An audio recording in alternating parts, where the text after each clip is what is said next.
Bueno, empezamos. La clase de hoy nos vamos a centrar en cómo las lagunas o los lagos, en general los cuerpos de agua, pueden actuar como centinelas de cambios de origen antropogénico.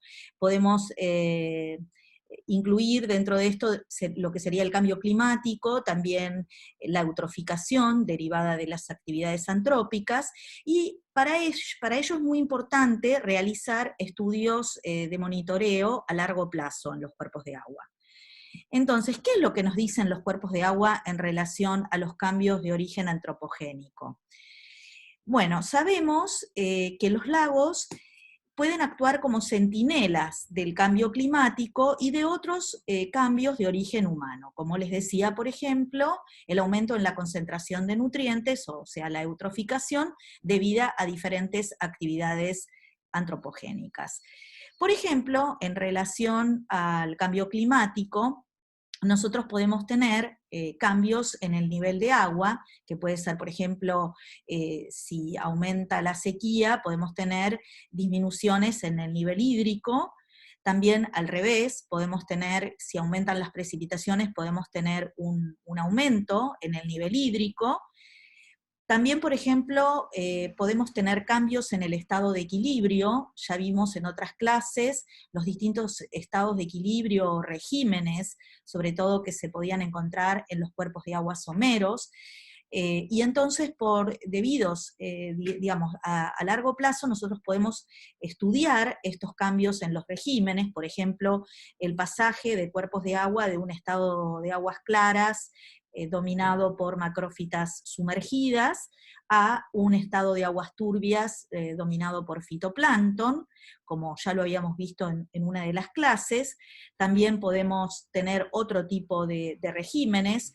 Podemos pasar, por ejemplo, de un régimen dominado por plantas flotantes a un régimen dominado, por ejemplo, por fitoplancton, un régimen turbio, es decir, un régimen de aguas oscuras donde hay poca penetración de la luz, a un régimen dominado, por ejemplo, por fitoplancton, o, por ejemplo, podemos tener un pasaje de un estado de aguas claras dominado por macrofitas sumergidas a otro dominado por plantas flotantes.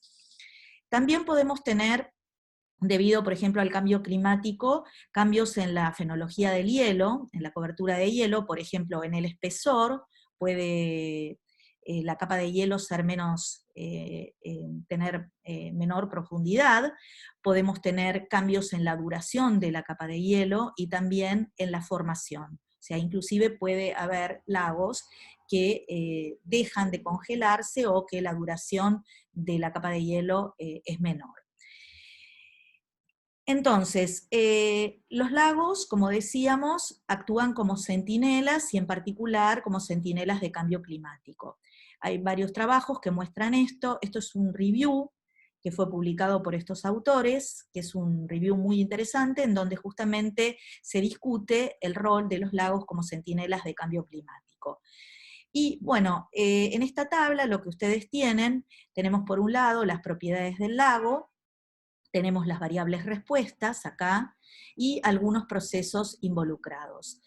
Entonces, por ejemplo, si tomamos en cuenta la hidrología, vamos a tener que la variable respuesta puede ser el nivel hídrico, como hablábamos anteriormente, puede haber cambios en el nivel hídrico. Esto, digamos, varios procesos que pueden estar involucrados en esto son cambios en el escurrimiento superficial, también puede aumentar el efecto de dilución o al revés, concentración, puede afectar la evapotranspiración, puede también incidir en el transporte de sustancias a los cuerpos de agua. En lo que respecta a la temperatura, las variables respuestas, algunas de ellas pueden ser, por ejemplo, cambios en la temperatura del epilimnion, cambios en la duración de la estratificación, por ejemplo, estratificación térmica de verano, variaciones en la profundidad de la termoclina, y esto, bueno, va a estar relacionado, si algunos procesos involucrados pueden ser el intercambio de calor en la interfase aire-agua, el cambio en la sincronización en los periodos de mezcla. Como dijimos también, puede haber cambios en la fenología del hielo, que involucren, por ejemplo, pérdida de hielo, duración de la capa de hielo, y por supuesto el descongelamiento es el proceso que está involucrado. Cambios en la transparencia, que pueden estar medidos también a través de distintas variables, como la concentración de carbono orgánico disuelto, la turbidez, la profundidad del disco de Secchi, y varios procesos que están vinculados con esto pueden llegar a ser el cambio en el escurrimiento superficial también, descongelamientos de permafrost en altas latitudes, cambios en la dinámica del carbono. Luego tenemos cambios químicos que pueden afectar la concentración de oxígeno disuelto, la conductividad, el pH, y algunos procesos involucrados pueden ser la mezcla, el metabolismo, cambios en el metabolismo, efectos de dilución, concentración. Y después también vamos a tener cambios que se van a dar en las comunidades. Por ejemplo, en la autoecología, donde las variables respuestas pueden ser, por ejemplo, cambios fenológicos o en los ciclos de vida, y algunos procesos que pueden estar relacionados con esto son las variaciones de temperatura del agua, la sincronización o la falta de sincronización, el descongelamiento, la cantidad de días de severidad del invierno que puede cambiar. También podemos tener cambios en la estructura de la comunidad, que pueden llevar, por ejemplo, a floraciones algales, esto lo vimos en la clase pasada, cambios en la composición de especies, en la producción primaria, aparición de especies invasoras, también pueden estar vinculados con cambios en la temperatura, con variaciones de estratificación, cantidad de días libres de hielo, intensidad de la luz ultravioleta, variación en la transparencia, y también va a haber, por ejemplo, cambios en la estructura del hábitat, que por supuesto van a afectar el hábitat de las distintas poblaciones que viven en el cuerpo de agua, también asociados a diferentes procesos, como son los cambios de temperatura, los cambios en los gradientes verticales, los cambios en la concentración de oxígeno vertical, etc.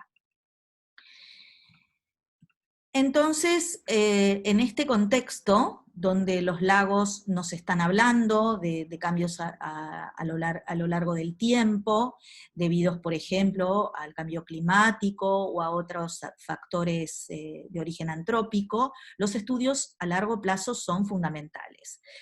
Son necesarios para evaluar estos cambios. Particularmente, en la clase de hoy yo me voy a referir a los efectos del cambio climático con algunos estudios que hemos realizado y, por ejemplo, el efecto del aumento de la concentración de nutrientes en las lagunas pampeanas que llevó a un aumento en la eutroficación. Entonces, los estudios que les voy a contar ahora, me voy a referir primero a estudios en lagunas en altas latitudes, en particular en la Antártida, que están asociados a aumentos en la temperatura del aire, y por otro lado, cambios en lagunas de la región pampeana, que son una región templado-cálida, asociados a cambios en las precipitaciones principalmente y en la eutroficación debido a las actividades humanas. Entonces, en primer lugar, les voy a contar sobre este trabajo que realizamos en la Antártida, en la zona de la península antártica. Acá esto es la zona donde está la base Esperanza, Bahía Esperanza. Esto es un lago que es de origen glaciario, es un lago somero, cuya profundidad máxima no supera los 5 metros, que tiene un efluente que desemboca en el mar. Este lago se llama lago Boekela, y es alimentado por chorrillos de deshielo que vienen de un glaciar que es cercano. Este lago es muy importante para la base Esperanza porque es el que provee de agua para la estación, para la base. Bueno, este lago nosotros lo estuvimos estudiando durante muchos años, y en particular este paper que publicamos hace unos años involucra un periodo de estudio de 16 años, donde observamos, debido al cambio climático, un evento catastrófico de pérdida de agua del lago hacia el mar, que ahora les voy a contar en este escenario de cambio climático. En primer lugar, les voy a decir que en esta zona de la península antártica y en otras zonas de la Antártida también está documentado ya en varios trabajos y también en un libro que es sobre regiones polares, que existió o existe en los últimos 50 años, 50, 60 años, se registra un incremento en algunas zonas, particularmente asociado a la península antártica, un aumento de la temperatura del aire. En particular, estos datos que están acá, que están graficados, corresponden a los registros de la estación meteorológica que se encuentra acá en Bahía Esperanza, que también fueron publicados por investigadores ingleses. Entonces, como ustedes pueden ver, entre 1960 y 2010, que involucra este análisis, se ve un aumento significativo de la temperatura media anual. Este aumento, ¿qué provoca el aumento de la temperatura en estas regiones de la Antártida? Justamente que, bueno, que aumenten los deshielos. En verano, por ejemplo, hay zonas que estaban antes totalmente cubiertas por nieve, que se descongelen, hay más zonas descongeladas. Puede haber también una variación en el glaciar, o sea, con más descongelamiento. También se ve en el caudal de los chorrillos, y todo esto aumenta el lavado, y por escurrimiento superficial entran sustancias a los cuerpos de agua. Hay que recordar que en muchas de estas regiones cercanas al mar existen colonias de aves, y en particular acá en Bahía Esperanza existe una colonia muy pero muy importante de pingüinos Adelia, con una población realmente muy, muy numerosa, que se encuentra relativamente cerca de esta laguna. Entonces, bueno, por lavado también muchos nutrientes van a parar a esta laguna y se da un proceso de eutroficación natural. Ahora, debido al cambio climático, obviamente, si hay más escurrimiento superficial, hay más lavado, entonces va a aumentar la cantidad de partículas en suspensión que va a tener el lago, y va a entrar, digamos, va a haber un input de nutrientes que va a ser mayor. Entonces, a lo largo del tiempo, nosotros empezamos a estudiar este lago en 1992. Estas son lecturas del disco de Secchi. Al principio nosotros veíamos que este lago las aguas eran bastante transparentes, y todo el fondo del lago estaba tapizado por algalmats. Es un lago, como les decía, de origen glaciario, el fondo son piedras, todo este lecho del lago, todo esto es permafrost, y las piedras del fondo del lago estaban bastante tapizadas por algas filamentosas, constituyendo unas especies de tapetes con algas filamentosas, que creo que en una de las clases anteriores yo les había contado, que se puede dar en este tipo de lagos que son transparentes en altas latitudes. Entonces, bueno, la transparencia medida por el disco de Secchi, fíjense que era bastante mayor, y con el tiempo fue disminuyendo la profundidad del Secchi, es decir, que el cuerpo de agua se tornó cada vez más turbio. Y de hecho, en los últimos periodos, la transparencia del lago estimada a través del disco de Secchi, o sea, la profundidad del disco de Secchi, no superaba los 40 centímetros. Entonces, bueno, esto determina que la cantidad de luz que llega al fondo es mucho menor. Y esto va a tener relevancia para lo que les voy a contar después. Entonces, pero digamos, ¿por qué se produce esta disminución en la transparencia? Bueno, nosotros suponemos, y en este trabajo se plantea, que está asociado justamente a un incremento del escurrimiento superficial, y también favorecido por los aumentos de temperatura, por los descongelamientos. Hay más zonas libres de hielo, y como les decía, hay más sustancias que son transportadas por los chorrillos y por lavado. Pero en particular, en el verano del 2001 se produjo en el lago un evento que podríamos considerar como un evento ecológico de características catastróficas, debido a que fue un verano muy, muy cálido. Y entonces, ¿qué es lo que ocurrió? En la cuenca del lago, o sea, como les dije, este lago está asentado sobre morenas, es permafrost, y entonces lo que se produjo es un descongelamiento del permafrost en la zona de la cuenca del lago. Se produjo literalmente como una especie de derrumbe de todo lo que era la cuenca del lago, y se produjo entonces una pérdida por el descongelamiento del permafrost en la cuenca del lago, una pérdida muy, pero muy brusca de agua a través del eh, efluente, ese efluente que yo les había mostrado, una pérdida de agua hacia el mar. En una sola noche, el lago tuvo un descenso muy brusco del nivel hídrico que llegó a un 80%. Es decir, prácticamente se perdió gran parte del volumen, porque bueno, toda esta parte, digamos, toda la cuenca, se produjo un descongelamiento y entonces se produjeron derrumbes de todas estas morenas y una pérdida muy, muy grande hacia el mar, o sea, por este chorrillo que les mostraba anteriormente, ¿no? Entonces, bueno, esto fue muy, muy grave para la base, porque la estación toma agua de este lago, ¿no? Entonces, de hecho, la toma de agua quedó en seco. Después tuvieron que restituirla, eh, construyendo realmente un dique, y bueno, el nivel de agua se pudo restablecer gracias a que tiene chorrillos de alimentación que vienen del glaciar. Bueno, entonces, ¿qué pasó ese año? Ese año, el 2001, lo que se observó es un incremento muy, pero muy importante de la conductividad. Fíjense, esta fue la variable de respuesta debido a la disminución del volumen del lago, aunque luego se restableció, como les decía. Ese año hubo un efecto de concentración y aumentó netamente la conductividad, como pueden ver ustedes acá.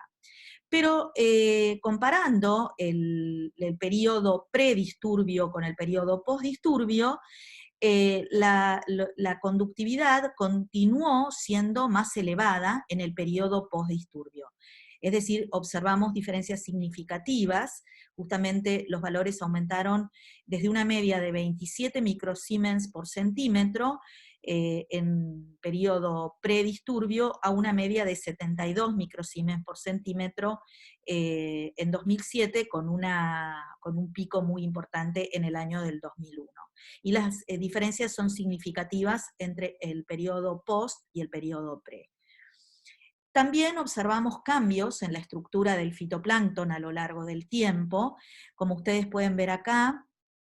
Bueno, acá los desvíos corresponden a variaciones que se registran durante el verano, ¿no? O sea, cada uno de estos veranos nosotros sacamos muestras en distintas fechas, y existe obviamente una variación, un desvío que tiene que ver con los cambios temporales que se producen durante el verano, desde el periodo que se descongela el lago durante el verano hasta que se vuelve a congelar. Pero si miramos la tendencia, se puede observar que existe un aumento en la abundancia de fitoplancton. Esto es para la fracción que corresponde al nanoplancton y al microfitoplancton, es decir, la fracción de más de 3 micrones, en este caso, se observa un incremento importantísimo que fue significativo. Y también observamos cambios en la estructura, o sea, algunas especies que aparecieron hacia el final, eh, probablemente asociadas justamente a una mayor concentración de nutrientes o una mayor conductividad, pero lo que hemos observado es que hubo un cambio también en la estructura. Y si analizamos esto en el contexto de los equilibrios alternativos, pero ahora en lugar de tener, como recordarán, en el modelo que habíamos visto, que pasábamos de un estado de equilibrio de aguas claras dominado por plantas arraigadas sumergidas, acá en este caso pasamos de un estado de aguas claras dominado por algalmats, donde los algalmats están asociados a las piedras del fondo, a un estado de aguas turbias dominado por fitoplancton. Es decir, que en estos cambios que se produjeron a lo largo del tiempo, lo que se observó es que el lago dejó de tener esta comunidad bentónica bien desarrollada con estos algalmats, las aguas comenzaron a ser cada vez más turbias y hubo un incremento en la biomasa de fitoplancton. Cuando, digamos, en este caso, lo mismo que habíamos visto en el caso de las plantas arraigadas sumergidas, las algas del fondo comenzaron a desaparecer cuando se superó este nivel de turbidez crítica. Es decir, que tenemos dos estados de equilibrio, uno con algalmats y otro sin algalmats. Esto es un modelo que fue propuesto para algunos lagos de altas latitudes por Liboriusen y Jeppesen, que está basado en el modelo de Scheffer del año 93. Ahora lo que les voy a contar, vamos a cambiar de latitud, voy a mostrarles los resultados de un proyecto, que es un proyecto PAMPA, que es un proyecto de redes, en el cual está involucrado nuestro grupo de trabajo, que también tiene como objetivo estudiar los cambios a largo plazo en este caso, en las lagunas pampeanas. El proyecto PAMPA, que es el proyecto argentino de monitoreo y prospección de ambientes acuáticos, es un proyecto de monitoreo de ambientes acuáticos a largo plazo que se inició en el año 2012, cuyo objetivo principal fue o es analizar las respuestas de las lagunas pampeanas a diferentes agentes forzantes que están asociados a las actividades humanas. Acá tienen la página web y también un Facebook.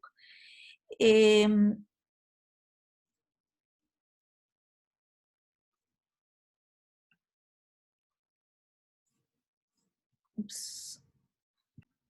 Bueno, tuvimos una pausa porque se desconectó, no sé por qué, tuve un problema con internet, así que continuamos. Bueno, este proyecto entonces es un proyecto de redes, como les había dicho, en el cual participan investigadores de distintos lugares, de distintos, por ejemplo, del INTECH de Chascomús, del IADO, de la Universidad Nacional del Centro, nuestro laboratorio, después de la Universidad de San Martín, de la Estación Hidrobiológica del Parque Natural Laguna de Gómez, de Citnova en Junín, de la Universidad Nacional de Río Cuarto, y además, en su momento, digamos, tuvimos un contacto, el proyecto PAMPA estuvo integrado a una red internacional, que es la red GLION, que es una red global de un observatorio global de lagos, que también tiene como objetivo analizar cambios a largo plazo. También tenemos, bueno, algunos estudios que estamos realizando en cooperación con investigadores de la Universidad de Quebec en Montreal, en particular focalizados en emisiones de gases de efecto invernadero, que les voy a contar hacia el final de la clase.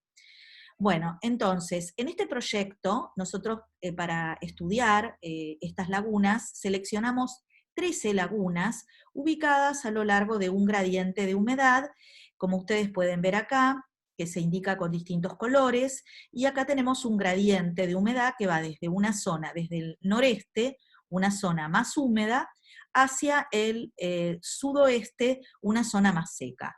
Y esto, digamos, bueno, este estudio involucró, por un lado, un monitoreo de baja frecuencia en estas 13 lagunas, que fue mensual, donde se analizaban variables físicas y químicas como pH, conductividad, oxígeno disuelto, sexto, nutrientes, la concentración de clorofila, también se estudiaban las comunidades, el fitoplancton, el zooplancton, el bacterioplancton, y también realizábamos muestreos de peces anuales. Y en 5 lagunas hicimos un monitoreo de alta frecuencia con la instalación de boyas que ahora les voy a mostrar. Entonces, en 5 lagunas, que son estas que están marcadas acá, se instalaron boyas para el monitoreo de alta frecuencia. Estas boyas fueron diseñadas por investigadores del IADO, en Bahía Blanca, y digamos, toda la información justamente va a un servidor que está acá, digamos, en el IADO. Toda esta información que se toma, bueno, en este momento no estamos monitoreando todas las lagunas, las estuvimos monitoreando durante un periodo de 4 o 5 años, y en algunas sí se está continuando. En otras lo hemos tenido que discontinuar por temas de fondos, pero de todos modos el estudio a largo plazo en distintas lagunas a través de este servidor continúa en muchos cuerpos de agua. Entonces, estas boyas fueron un diseño de este investigador, Alejandro Vitale, del IADO, en donde ustedes pueden ver acá que está alimentada por energía solar, o sea, tiene paneles solares, registra una serie de variables meteorológicas, como la velocidad del viento, la temperatura del aire, la humedad relativa, y también en el agua tiene sensores para el nivel hídrico, para medir el nivel hídrico, para medir la cantidad de sólidos suspendidos, por otro lado la conductividad y la temperatura del agua. Y también en algunas boyas se colocaron sensores para medir oxígeno disuelto y para medir clorofila.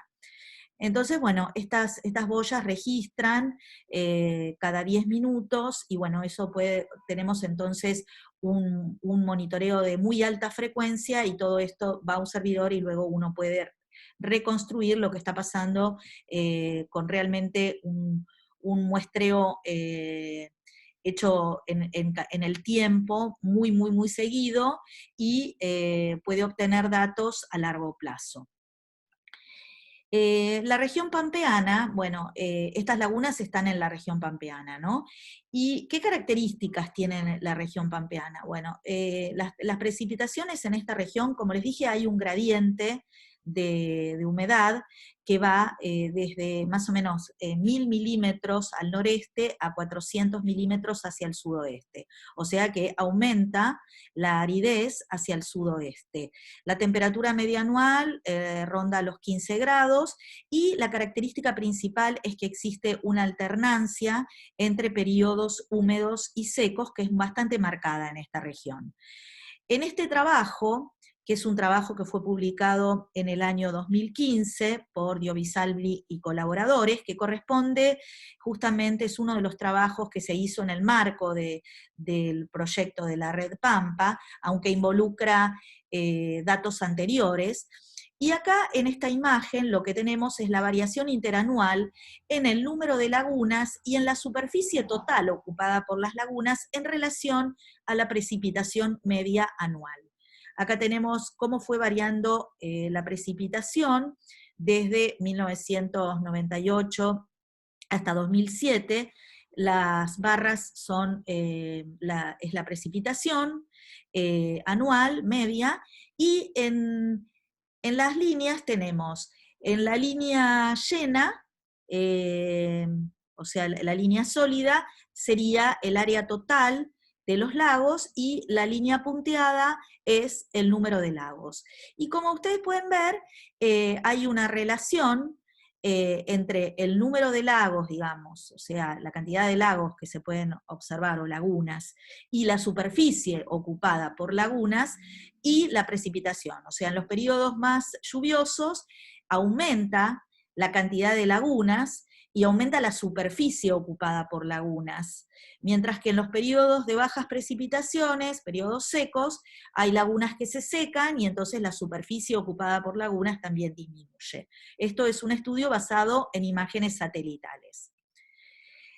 En esta región es muy importante desde el punto de vista productivo, y los cuerpos de agua, en este caso las lagunas, como ya vimos en una clase, son el sistema acuático más importante de la región. En esta región hay aproximadamente unas 13.800 lagunas grandes, que tienen más de 10 hectáreas, y unas 146.000 lagunas pequeñas que varían entre 0,05 y 10 hectáreas. Y todas estas lagunas son lagunas someras, que no superan los 3 metros de profundidad media, y tienen diferente origen, como les expliqué en una de las clases de orígenes de lagos, que vimos que en la provincia de Buenos Aires, por ejemplo, tenemos lagunas de diferentes orígenes. La mayoría son eutróficas o hipereutróficas. Y bueno, como les había contado también hace unas clases atrás, en la región pampeana las lagunas están sufriendo un impacto debido al proceso de eutroficación, por el aumento de la agricultura, de la ganadería, de la urbanización y de otras actividades de origen antrópico. Y también vamos a ver que debido al cambio climático se ven cambios en el régimen de precipitaciones en la región, que están documentados. Justamente en esta figura, ustedes pueden ver acá, las isoyetas. Esto es para el periodo 1947-1976, y acá tenemos las isoyetas de 1200 milímetros, 1100, hasta 400. Y como ustedes pueden ver acá, vamos a ver que es como que hubo un corrimiento de las isoyetas, zonas donde, por ejemplo, antes llovía 1100 milímetros, ahora llueve 1300, acá donde llovía 400 milímetros, ahora está lloviendo 500 milímetros. O sea que hay un aumento en las precipitaciones, y esto también influye en la actividad agrícola, o sea, puede haber un corrimiento, un avance de la frontera agropecuaria, porque zonas donde antes no eran aptas para la agricultura porque las precipitaciones no eran suficientes, ahora pueden llegar a serlo. Bueno, y en el marco también de este proyecto se publicó este trabajo, que también en realidad es el mismo trabajo que les mostré anteriormente cuando vimos los cambios interanuales. En este trabajo de Diovisalvi y colaboradores se compararon los lagos someros de la región pampeana en un contexto global, y se hizo un análisis comparativo con lagos de otras partes del mundo. Este trabajo involucró un metaanálisis con 2.727 lagos de todo el mundo, fue un paper que es un review, y las comparaciones que se hicieron en este trabajo involucraron comparaciones de lagos de La Pampa con lagos de otras partes del mundo, tanto someros como profundos. Lagos de otras partes del mundo solamente someros, y lagos de otras partes del mundo someros, pero que se encontraban en latitudes similares, es decir, entre más o menos 23,6 y 44,5 grados de latitud. Y bueno, acá en esta tabla simplemente tenemos las comparaciones para 4 variables, que son el fósforo total, el nitrógeno total, la clorofila y la profundidad del disco de Secchi. Y lo que les quiero mostrar sobre todo es que todas las comparaciones que se hicieron mostraron que las lagunas pampeanas tienen mayor contenido de nutrientes, fósforo total y nitrógeno total, mayor biomasa algal, medida a través de la clorofila A, y menor transparencia evaluada a través de la profundidad del disco de Secchi. Entonces acá, en esta figura, lo que tenemos es graficado, por ejemplo, la concentración de fósforo total y la concentración de clorofila A. Acá tenemos la concentración de nitrógeno total y la concentración de clorofila A en el eje de la Y, y acá tenemos la variación del disco de Secchi en relación al aumento de la clorofila. Entonces, como ustedes podrán ver, bueno, acá tenemos la comparación de los lagos del mundo con los lagos pampeanos, todos los lagos del mundo, y acá solamente los someros. En los puntos blancos tenemos los lagos pampeanos, y en los puntos oscuros tenemos la base de datos que se usó, que eran estos 2.727 lagos. Una cosa que es importante es que cuando se pensaba en lagos someros, en este trabajo, se tomó el criterio de Abel y colaboradores, que consideran los lagos someros aquellos que tienen una profundidad media de menos de 3 metros o una profundidad máxima de menos de 10 metros. Bueno, y ahora les voy a marcar con rojo las curvas correspondientes a los lagos pampeanos. Como pueden ver acá, en esto están por encima. en el caso de la relación entre el fósforo y la clorofila A, lo mismo en este caso para la relación entre el nitrógeno total y la clorofila A, y acá lo que vemos es que la curva está por debajo, o sea, los valores de Secchi son menores. Esto lo voy a mostrar ahora en una diapositiva.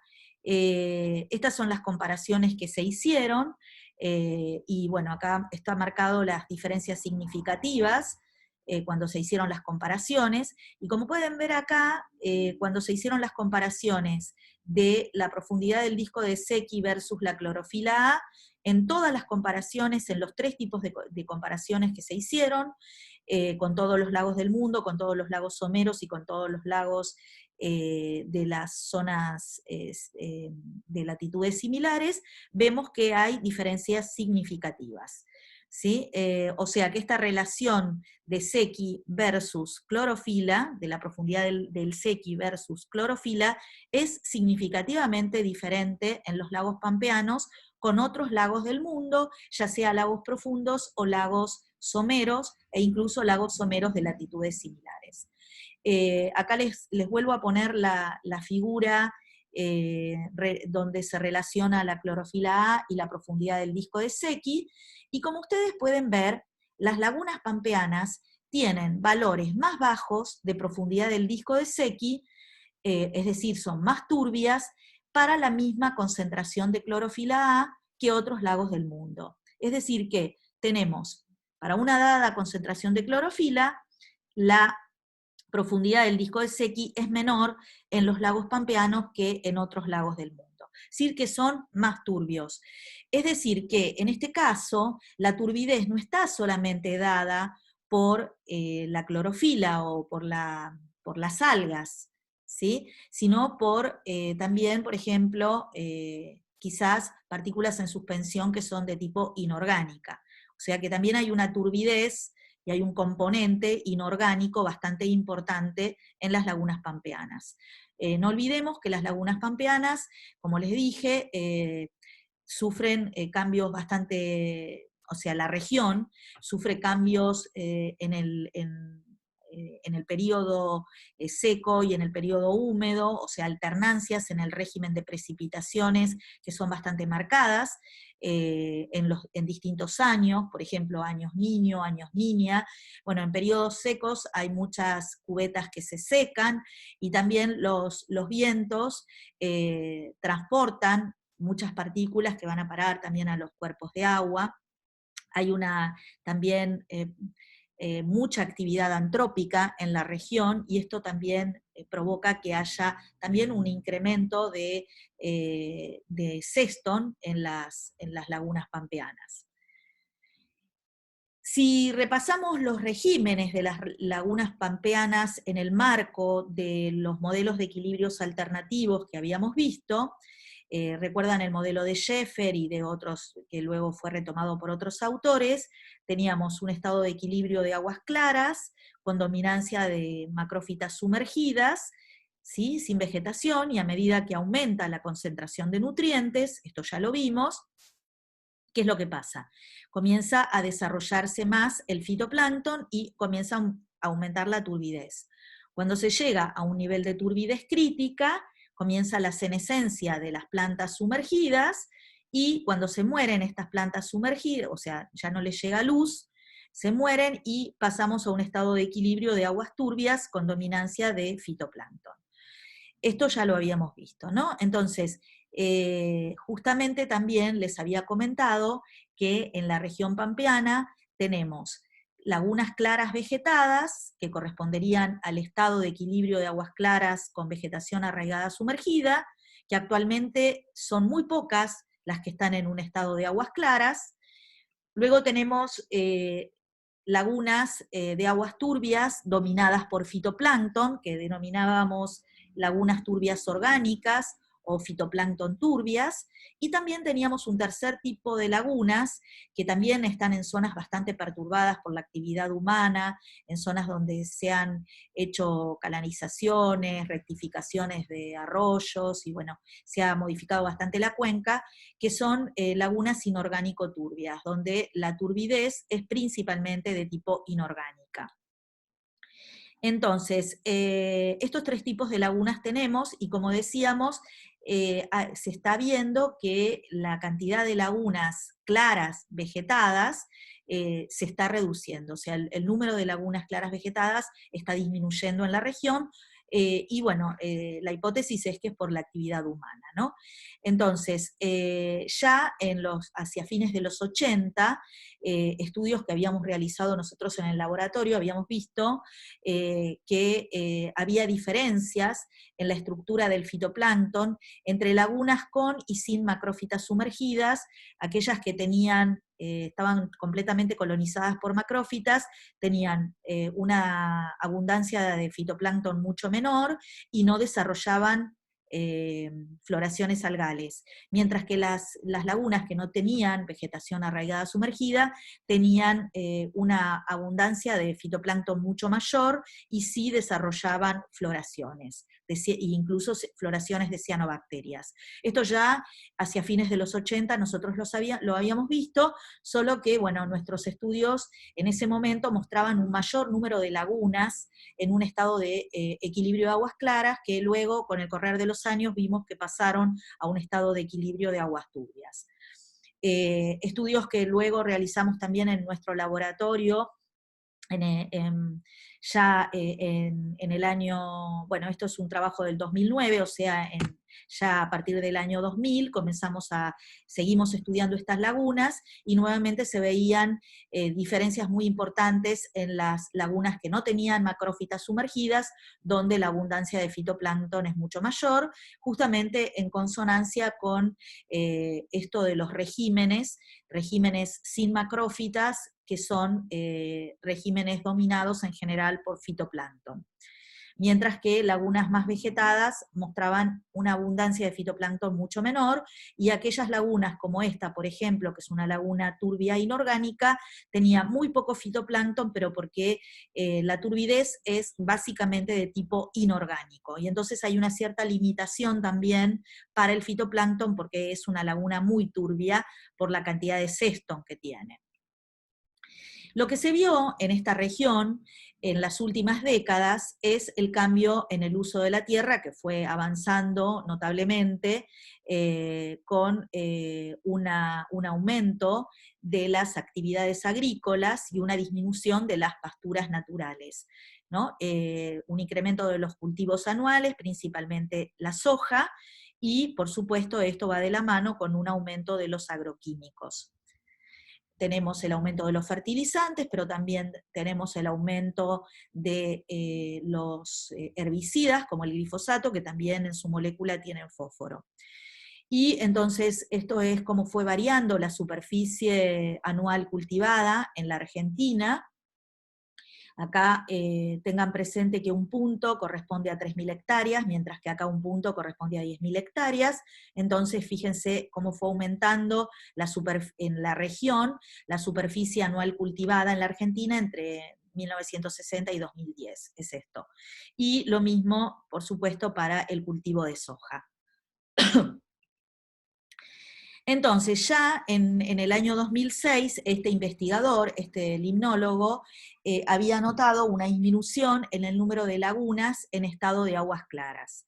Y, digamos, lo que este investigador mostraba es que, o sea, si nosotros vemos desde lo que sería el siglo, o sea, comienzos del siglo XX, ¿no?, hacia el comienzo del siglo XXI, hubo una disminución muy, muy notoria en las pasturas naturales, tanto en la Pampa Central, que está indicada con la línea llena, como en la pampa deprimida. Un poco menos en la pampa deprimida porque es menos apta para las actividades justamente de la agricultura.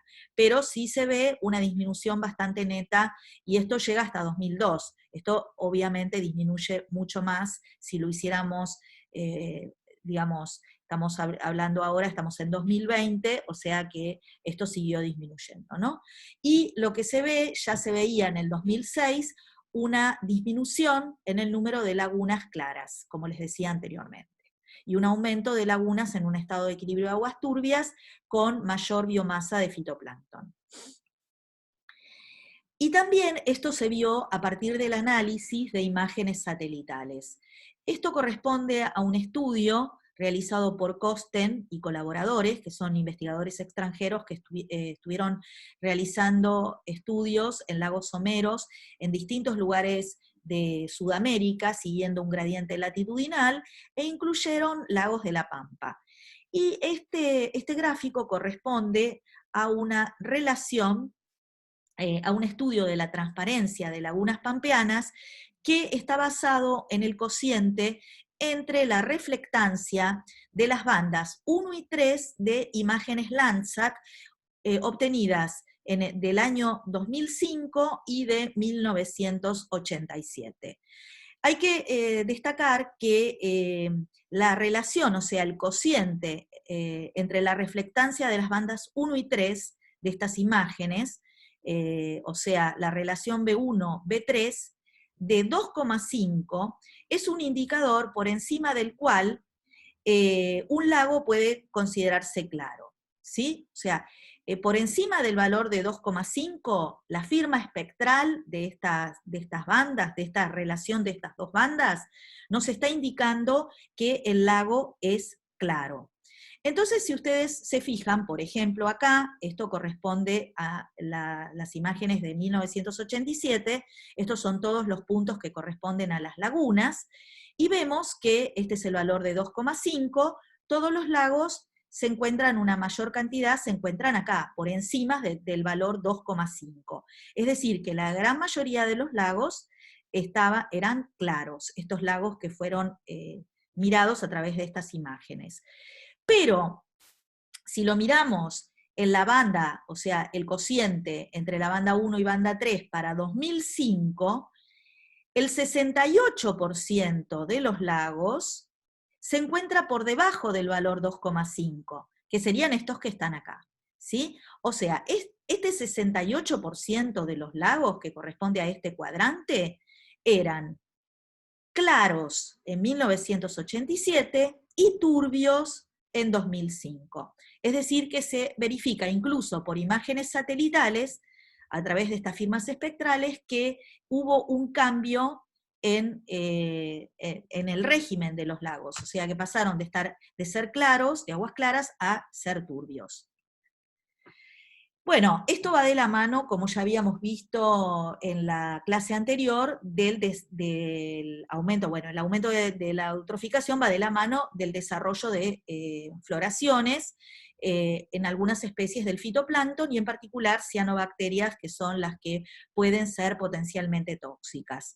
Esto yo se los había mostrado la clase pasada, esto corresponde al estudio que hicimos durante 2 años en el marco de la red Pampa, y estas son las lagunas que fuimos monitoreando, y acá con distintos colores tenemos la abundancia promedio de las cianobacterias, en individuos por mililitro. Y como podrán ver, en algunas zonas, que son zonas más afectadas por las actividades agropecuarias, sobre todo por agricultura en esta zona, sobre todo, y también la ganadería, lo que vemos es un aumento, o sea, valores más altos de la abundancia promedio de cianobacterias que en esta región más al sur. Y estos son los valores, los niveles de alerta 1 y valor de nivel de alerta 2, según la Organización Mundial de la Salud, pero esto corresponde a células por mililitro. Y acá los valores están puestos en individuos por mililitro, o sea que esto es todavía peor, ¿no? Porque estos son individuos por mililitro. En algunos lugares hemos encontrado en el periodo cálido floraciones realmente muy, pero muy, muy elevadas. Bueno, esta red que nosotros, en la cual estamos trabajando, además de tener como objetivo analizar los cambios a largo plazo desde un punto de vista científico, y bueno, la publicación de trabajos y la presentación de trabajos en congresos, también tiene otros objetivos que tienen que ver más con la gestión y con la transferencia a otros organismos. Entonces, los datos que se obtienen en esta red implican, se transfieren, o sea, se transfiere el conocimiento a distintos organismos, por ejemplo, a municipios, a estaciones de piscicultura, a la dirección de pesca. También, por ejemplo, uno de los lagos está ubicado dentro de un parque nacional y también entonces se le transfiere a parques nacionales. También hay actividades de educación ambiental, tanto en escuelas primarias, en colegios secundarios, en universidades, en clubes de pesca y en otros ámbitos. También comunicación de la ciencia, mediante charlas, notas periodísticas, hemos realizado videos, y bueno, este es, por ejemplo, es un afiche de ciencia abierta que se hizo, donde justamente se toma, digamos, a los lagos como centinelas, que fue un poco el inicio de la clase, que justamente hablé de que los lagos realmente son centinelas de cambios, ¿no? Y bueno, y esto es un afiche que se hizo justamente donde se presentó este trabajo. Y bueno, en relación a otros estudios que estamos realizando en el marco de este proyecto y también en otro proyecto que está vinculado también a la Red Pampa, aunque está siendo financiado por la agencia, estamos analizando las emisiones de gases de efecto invernadero, metano y dióxido de carbono en lagunas de la región. Esto lo estamos haciendo en colaboración con un grupo de investigación de la Universidad de Quebec en Montreal, en Canadá, con el doctor Paul Del Giorgio, y estamos entonces midiendo en distintas lagunas de la región, estacionalmente, las presiones parciales de dióxido de carbono y de metano, y los intercambios, los flujos de intercambio de estos dos gases entre el agua y la atmósfera. Entonces, bueno, ahora les voy a contar algunas de estas cosas, algunos resultados. Este trabajo está en marcha, es un proyecto trianual que seguramente va a continuar porque hay gente de mi laboratorio que está trabajando en esto conjuntamente conmigo, y hay una chica que está haciendo una tesis doctoral, en particular la tesis doctoral de Sofía Baliña, que, bueno, que está focalizada en este tema. A modo de una cosa que les quería comentar, que hasta hace unos años atrás se pensaba que en relación a los gases de efecto invernadero, los cuerpos de agua continentales no eran muy relevantes, sino que eran más bien como tubos, donde, digamos, el carbono, digamos, no tenía una relevancia muy importante en el balance global de carbono, sino que el carbono pasaba a través de estos cuerpos de agua, pero lo importante era lo que pasaba en la tierra y lo que pasaba en el mar. O sea, como que era, digamos, un tubo neutral, que no contribuía significativamente. Eso se ve actualmente que no es así, y que hay muchos cuerpos de agua continentales que son realmente muy relevantes en los balances globales, y cada vez se están incluyendo más en estos balances globales de gases de efecto invernadero. Sobre todo, por ejemplo, los embalses se ha visto que son muy relevantes, y cuerpos de agua someros, que son muy abundantes en algunas regiones, pueden ser también muy relevantes. Entonces, actualmente se ha abandonado este modelo tubo, donde simplemente el carbono pasaba de los sistemas terrestres, pasaba por ellos y después iba al mar, y lo único que interesaba era lo que estaba en la tierra y lo que estaba en el mar, a un modelo reactor en donde se analizan justamente los intercambios y todos los procesos que tienen lugar en estos cuerpos de agua continentales. Bueno, este es un esquema simplificado de la dinámica del dióxido de carbono y del metano, con el aumento de la materia orgánica. O sea, ¿qué es lo que tenemos acá? Tenemos un cuerpo de agua, nosotros tenemos el dióxido de carbono en la atmósfera, que por difusión entra a la columna de agua, y bueno, es tomado en la fotosíntesis por los productores primarios, también es liberado en la respiración. Después la materia orgánica cae y se acumula en los sedimentos cuando los organismos se mueren, y también hay descomposición, hay respiración bacteriana, hay descomposición, hay liberación de metano, hay procesos de metanogénesis debido a bacterias que pasan el dióxido de carbono a metano, y el metano puede oxidarse en la columna de agua y pasar a dióxido de carbono, o puede salir directamente como digamos, formando burbujas, directamente por ebullición, puede salir directamente sin oxidarse a la atmósfera, directamente, como burbujas de metano. Como les decía, los lagos someros pueden ser importantes en los balances de gases de efecto invernadero porque hay una gran abundancia de lagos someros en todo el mundo. De hecho, los lagos pequeños son mucho más numerosos en el mundo que los lagos más grandes. Esto es un estudio que muestra justamente la cantidad de lagos pequeños que hay en distintas regiones del mundo, y bueno, la superficie de estos cuerpos de agua puede llegar a ser muy, pero muy relevante en algunas regiones. Entonces, debido a que realmente son muy numerosos, pueden llegar a ser importantes en los balances. Y bueno, por eso nosotros estamos estudiando esto en la región pampeana. Entonces, una pregunta que nos hacemos es si las lagunas pampeanas son fuente o son sumidero de dióxido de carbono y metano. Es decir, que si captan o liberan, ¿no es cierto? O sea, fuente sería que liberan, es una fuente de gases de efecto invernadero, es decir, liberan dióxido de carbono y metano netamente a la atmósfera, o son un receptor, son un sumidero de estos gases de efecto invernadero. Y esto es lo que nos preguntamos. Entonces, en estos cuerpos de agua lo que nosotros hacemos es medir, por un lado, las presiones parciales de dióxido de carbono y metano en la atmósfera y en los cuerpos de agua, y también los flujos de intercambio con estas cámaras que se colocan en el agua y que se va midiendo a distintos tiempos, y se mide entonces el flujo de intercambio de dióxido de carbono y de metano. Bueno, estos son algunos resultados muy preliminares que hemos tenido para lagunas de la Cuenca del Salado y para el humedal de Otamendi, que es un humedal muy vegetado. Esto es la presión parcial, valores de la presión parcial del metano y del dióxido de carbono.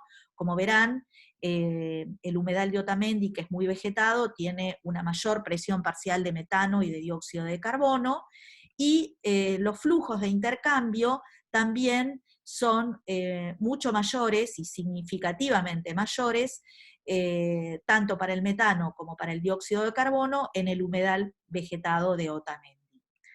Y cuando comparamos este humedal vegetado, ¿qué es lo que pasa cuando está totalmente cubierto por plantas flotantes y cuando no hay plantas flotantes? O sea, las plantas, por ejemplo, son eliminadas, o por ejemplo, son corridas por el viento, y entonces la columna de agua queda libre. Entonces, ¿qué es lo que pasa? ¿Qué pasa con este flujo de metano? Bueno, acá tenemos la situación con plantas flotantes y acá tenemos la situación sin plantas flotantes. Y fíjense que con plantas flotantes es una especie de tapón. O sea que esto es el flujo de metano y esto es el flujo de dióxido. El flujo es más bajo porque realmente las plantas están haciendo una especie de tapa, ¿no es cierto?, de tapón, que de alguna manera limita este flujo de metano y dióxido hacia la atmósfera. Pero cuando se corren las plantas, por ejemplo, por acción del viento o por acción de, bueno, se mueren las plantas o cambia el nivel hídrico y entonces pasamos a un estado de aguas libres, aumenta muchísimo el flujo de metano y el flujo de dióxido de carbono. O sea que en realidad realmente hay un gran aporte, puede llegar a haber algún gran aporte cuando estas plantas flotantes no están. Sobre todo el metano puede ser muy importante porque no se olviden que estas columnas de agua pueden llegar a ser anóxicas, ¿sí?, por toda esta cubierta de vegetación, que la fotosíntesis es muy, pero muy baja. Y también en estos ambientes, en las lagunas, estamos midiendo el metano que se libera directamente a través de burbujas, por burbujeo, colocando estas trampas de burbujas que son con unos flotadores y unas botellas que se dejan durante varios días, y lo que se va haciendo es capturando metano que sale directamente por burbujas. Entonces se las puede dejar, dependiendo de la época del año, 2 o 3 días, y luego se las saca y se mide. Entonces esto se mide justamente el gas, ¿no? ¿Y cómo están, digamos, las lagunas Otamendi y las lagunas pampeanas en un contexto más global? Esto, les digo, es muy preliminar, pero les quería mostrar. Estos son flujos de metano para lagos y para embalses. Fíjense que los embalses pueden llegar a ser muy importantes, esto ya lo habíamos visto, sobre todo los embalses que son jóvenes, donde existe una liberación de metano bastante importante por todo el material vegetal que queda en el fondo y por la anoxia que se produce, entonces puede haber una gran liberación de metano.